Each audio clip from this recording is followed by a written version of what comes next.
My question is to the Minister for Health.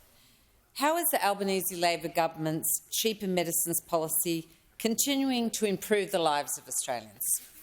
Call to the Minister for Health and Aged Care.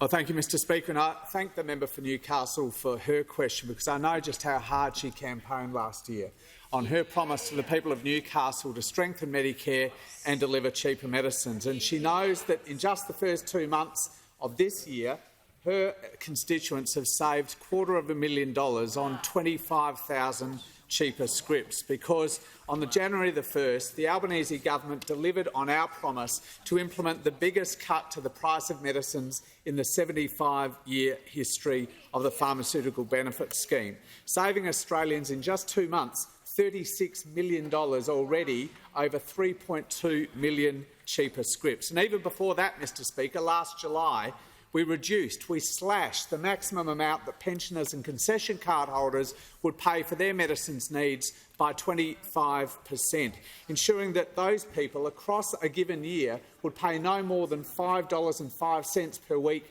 for all of their medicines needs, no matter how many scripts they filled. In September, we cut the price of 2,000 brands of medicines, delivering $130 million back into the pockets of hard-working Australians. And in November, the Minister for Social Services delivered on our promise to give more self-funded retirees access to a seniors health card that will give them cheaper medicines and access to bulk billed GP visits. Already, more than 10,000 self-funded retirees have that card in their hands who didn't have it before last November.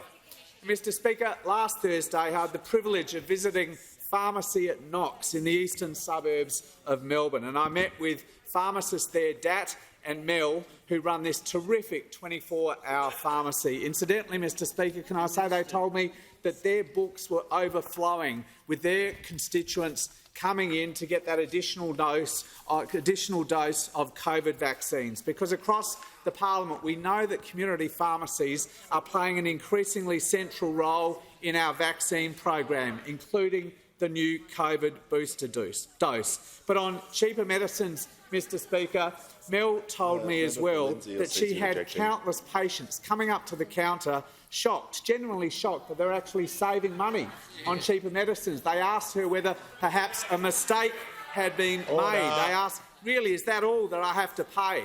Mr Speaker, Australians right around the country are benefiting from the Albanese government's policy on cheaper medicines. And pharmacists know that this isn't just good for their hip pocket, as good as it is for their hip pocket, it's also good for their health, because hundreds of thousands of Australians up until now have been going out with scripts that their doctors have said are important for their medicines.